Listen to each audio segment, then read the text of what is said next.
Am I the a-hole for telling my ex's friends the real reason we broke up? I'm 26 male, recently broke up with my girlfriend Lisa, 25 female, after being together for 3 years. The reason? I caught her cheating on me. A couple of weeks ago, I came home early from a work trip to surprise her, only to find another guy's jacket on the couch. When I asked her about it, she admitted she'd been seeing him for months. Obviously, I ended things immediately. She apologized but tried to downplay it, saying it didn't mean anything, and even asked if we could stay friends. I told her there was no chance. After the breakup, Lisa told all our mutual friends that we drifted apart and made it seem like the breakup was mutual. She even hinted that I was the one who grew distant. I didn't say anything at first because I didn't want to stir up drama. But last weekend at the mutual friends party, one of her friends came up to me and asked why I broke Lisa's heart. That was my breaking point. I calmly told her friend the truth, that Lisa cheated on me and that's why we broke up. Now Lisa's furious with me, saying I'm ruining her reputation and that I had no right to tell people about her personal life. Some of our mutual friends agree with her and say I should have kept the details private. Others think she brought this on herself by lying. Am I the a-hole for telling the truth when asked? Now for the top comments. Not the a-hole. She made it an issue when she decided to go begging for sympathy and telling her friends that you broke her heart. You were willing to go with drifted apart, but she crossed the line, and you were fine telling the truth. Exactly this. She should have shut up instead of playing up the breakup and making a sob story. Yes, shut up should be the final answer for most of the threads here. Not the a-hole. If she was worried about her reputation, then she shouldn't have been a cheater. She also had no right to tell people lies about what happened, so it's not your fault you had to set them straight. It's on her that you had to tell people about her personal life. And I will never understand why people think it didn't mean anything will help the situation. To me, that's even worse. Like, oh, you didn't even have a personal connection with this person, but chose to cheat anyway? You literally threw our relationship away for someone who didn't mean anything? Don't be rude. Whores have a legitimate profession, even though people get skeevy about it. She's just a cheater. Fair point, lol. Next story. Am I the a-hole for not telling my ex-wife about our son's talent show and then telling her it's not my fault she's screwing up her relationship with our kids? My ex-wife, 40 female, and I, 40 male, have 2 children together, Amy, 12 female, and Noah, 11 male. We used to be civil, even though our breakup and divorce could be described as messy. It was for the best. We got along better than a lot of divorced parents have known. We always shared custody of our children, and my ex-wife had another child soon after our marriage ended. My ex-wife remarried about 3 years after our divorce, and she and her husband have 3 children together. So, my ex has 6 children, and I understand this can make it hard to give all the kids individual time. But our kids have increasingly felt like they matter less than their half-siblings. They've brought up the fact that their half-siblings get one-on-one time with her, not just when they're with me. Their half-siblings can ask for time with just their mom or just their dad. However, when Amy and Noah ask for time with just their mom, they're told she doesn't have time or that they would want to spend time with everyone because they're part of a big family and aren't always there. There's also been tension when our kids introduce me and my ex as their parents and refer to my ex's husband as their stepdad. They also call their half-siblings just that, half-siblings. My ex doesn't like it. She said her 3rd child doesn't say it, but that child doesn't have a relationship with her biological dad. Our kids pointed out that this makes it different for her. My ex told them there should be no halves or steps because they're all family. She also uses the fact that Amy and Noah live with me 50% of the time as a reason for them not to use those terms and not to expect time alone with her. However, she and her other kids openly talk about outings where she takes one child to the arcade or trampoline park when Amy and Noah aren't there. For example, Amy had a Mother's Day event at her music class and asked her mom to come. Her mom brought the other girls along to make it a girls' day. Another time, Amy wanted her mom to drive her to a show she was performing in, but her mom said it should be a family outing. Amy then asked if I could take the day off work to take her. It was my parenting time, but since I was working and Amy wanted her mom, I said it was fine if she asked her. Amy's mom wasn't happy about it, but Amy said she didn't want it to be a family thing. Similarly, Noah invited his mom to take part in his cooking classes, but she always wants to bring her husband or some of the other kids. He also wanted to celebrate with her over a milkshake after getting a good grade on a test, despite his school messing up by not providing his dyslexia aid. She insisted it couldn't be one-on-one. There are many examples like this. We're now at the point where the kids would love to live with me more, but they have to be at least 16 for a judge to consider their wishes. Last week, Noah had a talent show during my parenting time. Both of us are notified of school events, but Noah chose not to tell his mom or invite her. She found out about it after he won, and it was posted on social media. She called to complain and upset Noah so much that I had to step in. She told me I should have informed her, and I said I didn't have to. We both receive notifications, and it's on each of us to stay updated. She accused me of coming between her and the kids, and I told her it wasn't my fault she was damaging her relationship with them by denying them one-on-one time. She said it wasn't fair, and that it's easier for me because I only have Amy and Noah. I pointed out that she makes time for her other kids, even finding babysitters or having her husband watch the kids, but she can't be bothered to do the same for Amy and Noah. She called me an ass and accused me of interfering in her relationship with them. Am I the a-hole? No, not the a-hole. She has made efforts herself to destroy her relationship with her kids without your help. She's doing this to herself and then blaming you? Not acceptable. You've done nothing wrong. Her inability to be available to her children and give them the attention and care they need is 100% her own doing. Hopefully this is a wake-up call for her, but it won't be. When the kids move in with you full-time, I'm sure he'll tell everyone it's your fault. She wants to be a victim and take no responsibility for her actions. Don't let her. Exactly. The fact that she's upset with him instead of reflecting on why her kids are pulling away speaks volumes. Opie is not sabotaging their relationship, she is. If she genuinely wants to repair things, she needs to prioritize Amy and Noah instead of making excuses or blaming Opie. Not the a-hole. Props to you for being there for your children, mate. One word of advice, nothing will come out of arguing with her. You should have just told her that you both get notified by the school and that's how you knew. Then ask if she isn't following notifications about the kids, as they could be extremely important. You two broke up. It's not your job to remind her of events. Luckily for you, the kids are on your side anyway.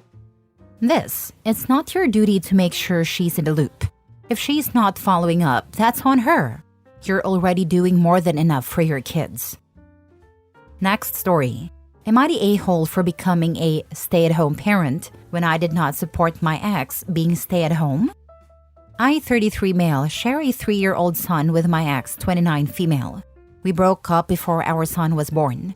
One of the reasons we broke up was her insistence on being a stay-at-home parent until our child reached school age, at least. Obviously, she needed to stay home for the months after the birth to recover. But once she had recovered, I did not support her continuing not to work. I did not want a relationship where she was financially dependent on me. We also disagreed on concepts like gender roles within the family. We had both been rather progressive, but after getting pregnant, she started expounding a lot more traditional views. In any case, our son was born and we co-parent. We have 50-50 custody, but I make more than my ex, so I pay health insurance, child care, and child support. Tragically, a year after my son was born, my mother was killed in an accident involving a semi-truck. My twin brother, who is a family law/divorce attorney, had one of his law school classmates look into the accident. It turned out that the semi-driver was over the federally allowed hours to drive. As you can imagine, this really affected my perspective on things. We ended up receiving a substantial settlement. I decided to take a step back from my career. I'm an accountant, and I signed a freelance contract with my firm that gives me the flexibility to spend as much time with my son as I want. I still pay for insurance, childcare, and child support. Note, The settlement has no impact on my child support. Trust me, I have had the best family law firm in the state look into it. On my time, I usually keep my son with me, and we spend a day together going to the park, museums, library, etc. My ex has expressed her frustrations at my hypocrisy. She says I am now a stay-at-home parent, but I wouldn't let her be one. I told her the situations are different because I am not financially dependent on anyone. That was my chief concern with her being a stay-at-home parent. This is causing issues in our co-parenting relationship. Am I the a-hole? Now for the top comments. You are not a stay-at-home parent. You are employed on a flexible contract that allows you to be fully present with your son during your custody time. What's the issue here? Also, she is welcome to establish the same setup. For example, she could flex her workload to the times she doesn't have physical custody. That is not your issue to solve. Not the a-hole. I can definitely understand her frustration and jealousy. You're living the life she wanted, being able to stay home though you're still working. But that doesn't make you an a-hole. You're doing what's best for you and your child. She shouldn't be taking her frustration out on you. While I get it, it's not fair to you, and it's a completely different situation. You didn't want another dependent, which is understandable. She's definitely the a-hole here, not the a-hole. Disagree. OP is still working and has to deal with the premature loss of his mother in tragic circumstances. His ex just wanted to not work. She's twisting the narrative to fit her sour grapes. There's no way you don't see why your ex is upset. You're living the parenting dream she wanted. Yeah, he is not the a-hole, but the way he talks about stay-at-home parents is kind of dismissive, especially as she just wanted to stay at home until the kid was in school and they seemingly had the money.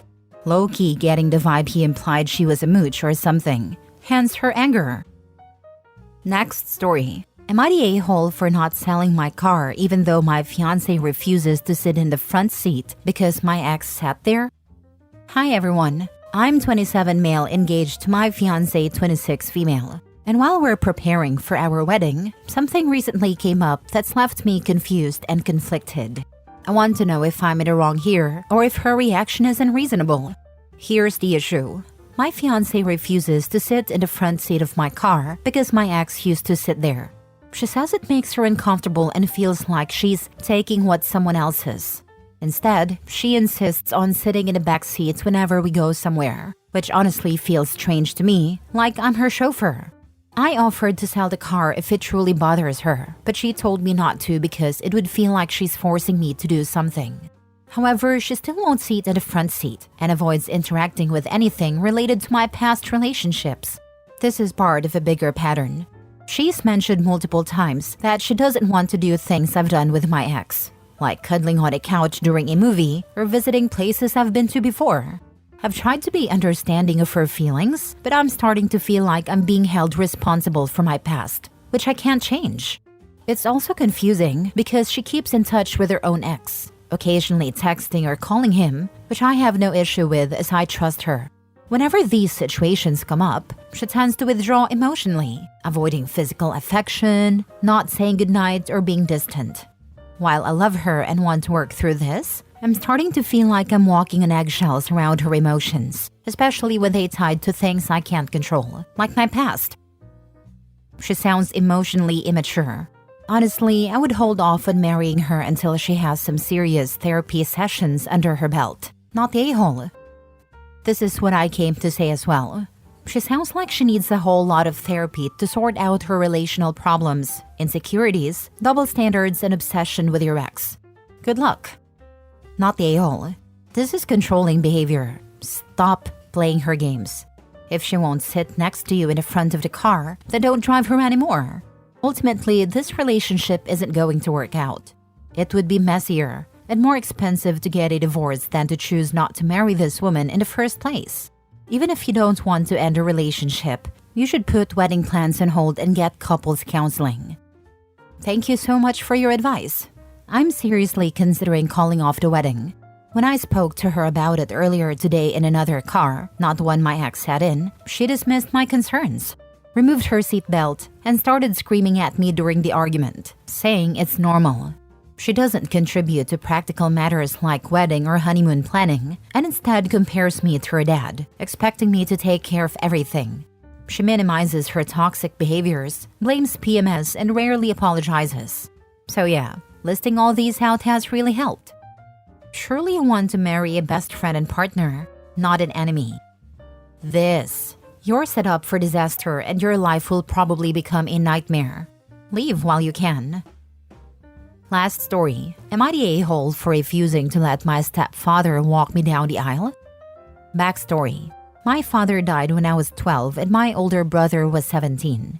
He was practically a boy when my mother went into a depression that affected her for years.